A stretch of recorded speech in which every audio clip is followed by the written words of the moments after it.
S doctor ಯಮ ಚರ್ಚಾ ಕಾರ್ಯಕ್ರಮಕ್ಕೆ ಮತ್ತೊಮ್ಮೆ ಸ್ವಾಗತ. ಅತಿಯಾ ಬಾನು ಅವರ ಕಂಡೀಷನ್ ಬಗ್ಗೆ ಮಾತನಾಡ್ತಾ ಇದ್ವಿ, ಚರ್ಚೆಯನ್ನ ಮಾಡ್ತಾ ಇದ್ವಿ. ಚರ್ಚೆಯಲ್ಲಿ ಪಾಲ್ಗೊಳ್ಳಿಕ್ಕೆ ಡಾಕ್ಟರ್ಸ್ ಕೂಡ ಬಂದಿರೋದು. ಹಾಸ್ಪಿಟಲ್ ಮುಖ್ಯಸ್ಥರಾದ ಡಾಕ್ಟರ್ ಥಾಮಸ್ ಚಾಂಡಿ ಅವರು ಕಾರ್ಯಕ್ರಮದಲ್ಲಿ ಜಾಯಿನ್ ಆಗ್ತಿದ್ದಾರೆ. Sir, welcome to the show. ಇನ್ನು ಡಾಕ್ಟರ್ ಪ್ರವೀಣ್ ಅತಿಯಾ ಬಾನು ಅವ್ರನ್ನ ಅಟೆಂಡ್ ಮಾಡಿದ ಡಾಕ್ಟರ್, ಆಪರೇಷನ್ ಮಾಡಿದ ಡಾಕ್ಟರ್ ಅವರು ಕೂಡ ಚರ್ಚೆಯಲ್ಲಿ ಜಾಯಿನ್ ಆಗ್ತಾ ಇದ್ದಾರೆ. ನಿಮಗೂ ಕೂಡ ಕಾರ್ಯಕ್ರಮಕ್ಕೆ ಸ್ವಾಗತ. ಎಸ್, ಇನ್ನು ಡಾಕ್ಟರ್ ವಿವೇಕ್ ಅವರು ಈ ಮುಂಚೆ ಪ್ರತಿಕ್ರಿಯೆಯನ್ನ ನೀಡಿದ್ದನ್ನ ಒಂದ್ಸತಿ ನೋಡಿದ್ವಿ. ಏನ್ ಹೇಳಿದ್ರು ಅತಿಯಾ ಬಾನು ಕೇಸ್ ಬಗ್ಗೆ ಮತ್ತೊಂದ್ಸತಿ ನೋಡ್ಕೊಂಡು ಬರೋಣ. ಏನ್ ಹೇಳಿದ್ದಾರೆ ಡಾಕ್ಟರ್ ಅಂತ? It will be under the HOD, but it's been operated as assistant by Dr. Praveen Bhattapati. ನೋಡಿ, ಬೈಲ್ಯಾಟ್ರಲ್ knee replacement ಮಾಡುವಾಗ risk of pulmonary embolism will be there. So ಇವ್ರಿಗೆ pulmonary embolism ಆಯಿತು, ಬಟ್ ನಮ್ಮ hospital has taken routine preventive measures. ಅದಕ್ಕೆ low molecular weight heparin ಅಂತ ಇದೆ, ಇಂಥದ್ದೆಲ್ಲ ಆಗಬಾರ್ದು ಅಂತಾನು. But in orthopedic surgeries 15 to 20% of the people will develop this pulmonary embolism complication. ಭಾಳ ಚೆನ್ನಾಗಿದ್ದಾರೆ ಸರ್. ಇವಾಗ ನೋಡಿದರೆ ಎಲ್ಲ ಒಂಥರ ಇದಾಗ್ಬಿಟ್ರು ಸರ್. ಅವ್ರಿಂದ ಮಾತಾಡೋಕ್ಕೆ ಆಗೋದು. ನಮ್ಗೆ ನೋಡಿದರೆ ನಮ್ಮ ಮಕ್ಕಳೇ ಅನ್ನಂಗ ಎಲ್ಲೇ ಇಲ್ಲ. ನನ್ನ ಹೆಸರು ಏನಂದರೆ ಬ್ಯಾರೂರ ಹೆಸರು ಹೇಳ್ತಾರೆ ಅವರು. ನಮ್ಮಮ್ಮವ್ರಿಗೆ ನಾನು ಅಲ್ಲಿಂದ ಕಳಿಸಿದಾಗೆ ಎಷ್ಟು ಚೆನ್ನಾಗಿದ್ದರು ಅವರು. ಅವ್ರಿಗೆ ಬರೀ ಕಾಲು ನೋವು ಅಷ್ಟೇ ಇದ್ದಿದ್ದು. ಅವರಿಂದ ಏನು ಬರೀ ಕಾಲು ನೋವಿಗೆ ಆಪ್ರೇಷನ್ ಆಗಿ ಬಂದಾರೆ ಇಲ್ಲಿ. 10:10ವರೆಗೆ ಆಪ್ರೇಷನ್ ಮುಗೀತು ಸರ್. ಒಂದೇ ಸರಿ ಸಡನ್ನಾಗಿ 7-8 ಜನ ಬಂದ್ಬಿಟ್ಟು, ಇಲ್ಲ ನಿಮ್ಮ ತಾಯರಿಗೆ ನಾವು ಮಾಡಿದ ಆದಮೇಲೆ ಎಲ್ಲ ಲೋ BP ಆಗಿದ್ದು. ಅದು ಆಗಿಬಿಟ್ಟು ಅವರು ಹಾರ್ಟ್ ಬೀಟ್ 2 ನಿಮಿಷ ಸ್ಟಾಪ್ ಆಗಿತ್ತು. ನಾವು ಅದು ಏನೇನೋ ಕೊಟ್ಬಿಟ್ಟು ನಾವು ಉಳಿಸಿದ್ದೀವಿ. ಆಮೇಲೆ ಲೆಕ್ಕಾಚಾರಕ್ಕೆ ಸುಮ್ಮನೆ ಹೇಳ್ಬಿಟ್ಟು ಒಂದು 5 ದಿನ ICUಲೇ ಇಟ್ಟಿದ್ರು ಸರ್. ನಾವು ICUಲ್ಲಿ ಹಿಂಗೆ ನೋಡ್ಕೊಂಬಂದು ಏನು ಬಾಯಿಗೆ ಪೈಪ್ ಇರೋದನ್ನ ನಮಗೇನು ಗೊತ್ತಾಗಿಲ್ಲ ಸರ್. ನಿನ್ನೆ ಮಾಡಿಬಿಟ್ಟು ಈಗ ಒಂದು ರೂಮಿಗೆ ಒಂದು ಶಿಫ್ಟ್ ಮಾಡಿದ ಸರ್. ನಿನ್ನೆಯಿಂದ ನಮಗೆ ಸರಿಯಾಗಿ ಗೊತ್ತಾಗ್ತಿದ್ದಂಗೆ ಅವ್ರು ನಮ್ಮದು ಯಾರು 1% ನಮಗೆ ಕಂಡಿಡಿಯುತ್ತಲ್ಲ ಸರ್. 95% 99% ಹೋಗ್ಬಿಟ್ಟಿದೆ ಅವ್ರಿಗೆ ಮರು. ಅದರ ಬೇರೆ 2 ಕಾಲು ಆಪ್ರೇಷನ್ ಆಗಿರೋದು. ಎಸ್, ಡಾಕ್ಟರ್ ವಿವೇಕ್ ಹೇಳಿದ್ದನ್ನ ನೋಡಿದ್ವಿ. ಜೊತೆಗೆ ಏನು ಅತಿಯಾ ಬಾನು ಇದ್ದಾರೆ, ಅವರ ಮಕ್ಕಳು ಹೇಳಿದ್ದನ್ನ ಕೂಡ ಕೇಳಿದ್ವಿ. ಡಾಕ್ಟರ್ ಪ್ರವೀಣ್, ನೇರವಾಗಿ ಕೇಳ್ತೀನಿ ನಿಮಗೆ, ಪೇಷಂಟ್ ಬಂದು ಹಾಸ್ಪಿಟಲ್ಗೆ ಅಡ್ಮಿಟ್ ಆದಾಗ ಅವ್ರ ಕಂಡೀಷನ್ ಹೇಗಿತ್ತು? ಅವರಿಗೆ ಮಂಡಿಗೆ ನೋವಿತ್ತು. ಬೇರೆ ವಿಧಾನದಲ್ಲಿ ಅವರು ಬೇರೆ ಕಡೆ ಟ್ರೈ ಮಾಡಿದ್ರು ಟ್ರೀಟ್ಮೆಂಟ್ ತಗೊಳ್ಳಿಕ್ಕೆ. ಸೊ ಅವರಿಗೆ ಆ ಕಡೆಯಿಂದ ಆಪರೇಷನ್ ಸಜೆಸ್ಟ್ ಮಾಡಿದ್ದಕ್ಕೆ ಇಲ್ಲಿ ಬಂದು ಆಪರೇಷನ್ ಮಂಡಿ ನೋವು ಅನ್ನೋದು ಬಿಟ್ರೆ ವಾಷಿಂಗ್ ನಾರ್ಮಲ್ BP ಶುಗರ್ ಅಥವಾ physical mental status BP sugar ಎಲ್ಲ ಇತ್ತು. Mental status was okay. So operation ಹೆಂಗಾಯ್ತು? ಆಮೇಲೆ ಅದ್ರ ಬಗ್ಗೆ ಆಪರೇಷನ್ ಬಗ್ಗೆ ಪೂರ್ತಿ ವಿವರಣೆ ಕೊಟ್ಟಿದ್ರಾ ಸಂಬಂಧಿಕರಿಗೆ ಅಂತ ಹೇಳಿ? ಎಸ್, ನಾವು ಇದು ಎವ್ರಿಡೇ ಪ್ರೊಸೀಜರ್ ಥರ ನಾವು ಮಾಡ್ತಾನೆ ಇರ್ತೀವಿ ನಮ್ಮ ಇನ್ಸ್ಟಿಟ್ಯೂಟಲ್ಲಿ. ಪ್ರೋಟೋಕಾಲ್ ಪ್ರಕಾರ ನಾವು ಎಲ್ಲರಿಗೂ ಎಕ್ಸ್ಪ್ಲೇನ್ ಮಾಡೇ ಮಾಡ್ತೀವಿ, ಅಟೆಂಡರ್ಸ್ಗೆ, ಪೇಷಂಟ್ಸ್ಗೆ, ಅಲ್ಲಿದ್ದ ಫ್ಯಾಮಿಲಿ ಮೆಂಬರ್ಸ್ಗೆ ಆಪ್ರೇಷನ್ ಯಾವ ಥರ ಆಗುತ್ತೆ, ಏನು ಕಾಂಪ್ಲಿಕೇಶನ್ಸ್ ಆಗಬಹುದು, ಎಷ್ಟು ಪರ್ಸೆಂಟೇಜಲ್ಲಿ ಆಗಬಹುದು ಅನ್ನೋದು ಒಂದು ಕಾಂಪ್ಲಿಕೇಶನ್ ಅವ್ರಿಗೆ ಎಜುಕೇಟ್ ಮಾಡಿ ಅವ್ರು ಅದ್ರ ಮೇಲೆ ಒಪ್ಕೊಂಡ ಮೇಲೆ ಕನ್ಸೆಂಟ್ ಕೊಟ್ರೆ ನಾವು ಮುಂದಕ್ಕೆ ಶುದ್ಧ ಸುಳ್ಳು ಹೇಳ್ತಿದ್ದಾರೆ ಅವರು ವೈದ್ಯಾಧಿಕಾರಿಗಳು. ಅವ್ರು ಹಾಕಿರ್ತಕ್ಕಂಥ ಬಟ್ಟೆ ವೈಟ್ ಏನು ಹಾಕಿದ್ದಾರೆ ವೈದ್ಯಾಧಿಕಾರಿಗಳು, ಅದಕ್ಕೆ ಅವಮಾನ. ಇವರು ಇಲ್ಲಿ ಕುಂತು ಸುಳ್ಳು ಹೇಳೋದು ತಪ್ಪು. ಒಂದು ಮಾಹಿತಿ ಕೊಡಲಿ. ನಾನು ಚಿತ್ರದುರ್ಗದಾಗ ನಾನು ಇನ್ನು SP ಸಾಹೇಬ್ರ ಹತ್ರ ಹೋಗಿ ನಾನು ಲೆಟರ್ ತಂಬರಕ್ಕೆ ಹೋಗಿದ್ದೀನಿ.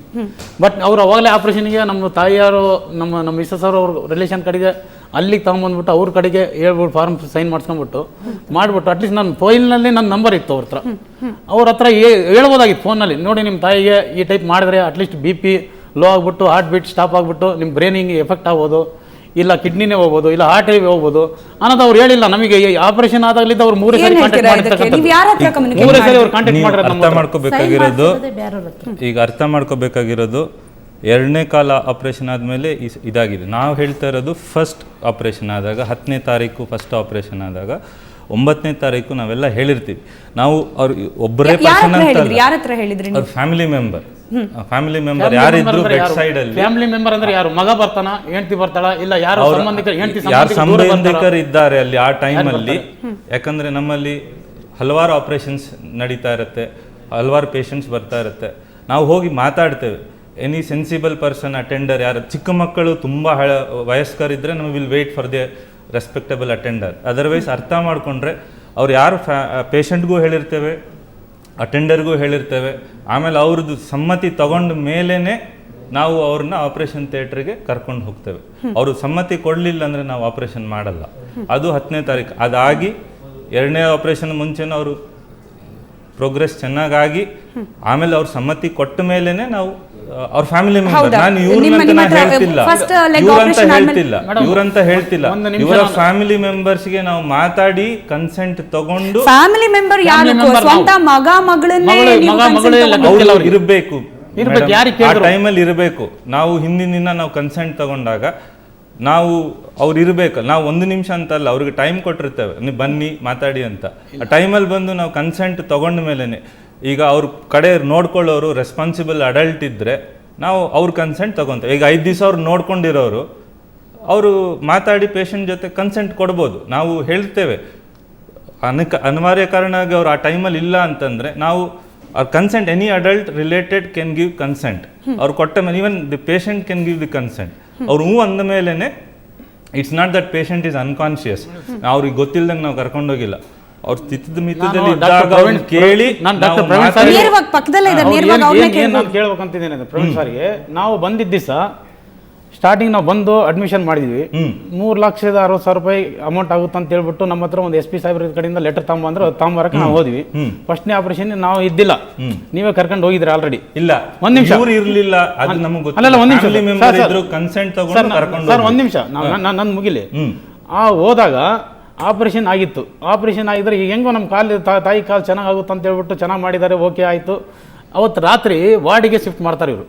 ವಾರ್ಡಲ್ಲಿ, ಜನರಲ್ ವಾರ್ಡಲ್ಲಿ ಗಂಡು ಮಕ್ಕಳಿಗೆ ಯಾರು ಅಲೌಡ್ ಇಲ್ಲ ಅಂತ ಹೇಳ್ಬಿಟ್ಟು ನಾನು ಹೊರಗಡೆ ಕಳಿಸಿದ್ರು. ನಮಗೆ ಮಿನಿಮಮ್ 6 PM to 7 PM ನಮ್ಮನ್ನು ಹೊರಗಡೆ ಹಾಕಿದಾಗ ನಮ್ಮ ಮಿಸ್ಸಸ್ ಅವ್ರ ತಾಯಿ ಮತ್ತು ನನ್ನ ತಾಯಿ ಅವರಿಬ್ಬರು ಇದಾರಲ್ಲಿ. ಅವರಿಗೆ ಮೊಬೈಲ್ನಲ್ಲಿ ನಂಬರ್, ಯಾವ ನಂಬರಿಗೆ ಫೋನ್ ಮಾಡ್ಬೇಕನ್ನೋದು ಕೂಡ ಅವ್ರಿಗೆ ನಾನಿಲ್ಲ.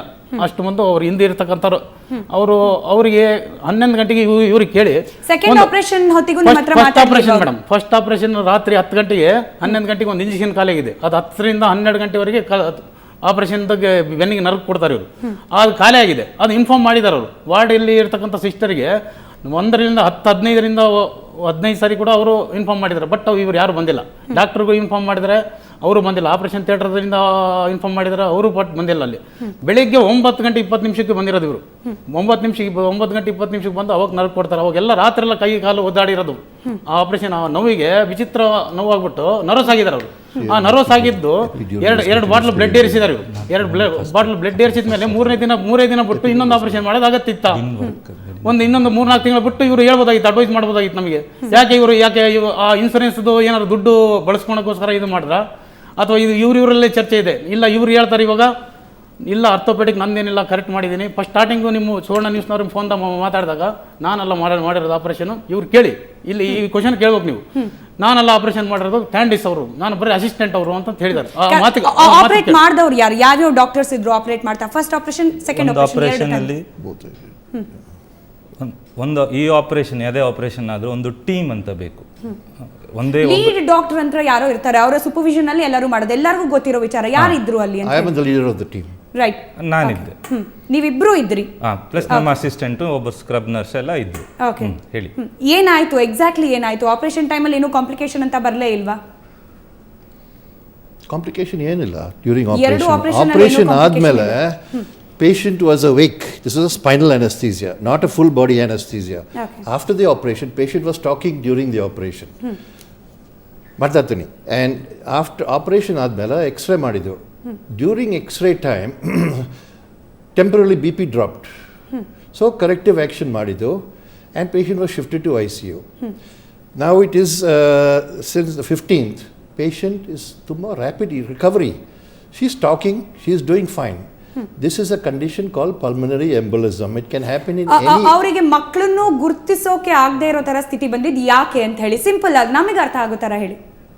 ಏನ್ ರೀಸನ್, ರಾತ್ರಿ ಎಲ್ಲ ಅವ್ರ ಪೈಪು ಡಾಕ್ಟರ್ ಆನ್ಸರ್ ಮಾಡ್ಲಿ. ಯಾವ ಕಾರಣಕ್ಕೆ ಈ ರೀತಿ ಆರ್ಥೋಪೆಡಿಕ್ ಆಪರೇಷನ್ ಆದವ್ರಿಗೆ ಎಲ್ಲರಿಗೂ ಕೂಡ ಈ ರೀತಿ ಮೆಮೊರಿ ಲಾಸ್ ಆಗ್ಬಿಡುತ್ತಾ?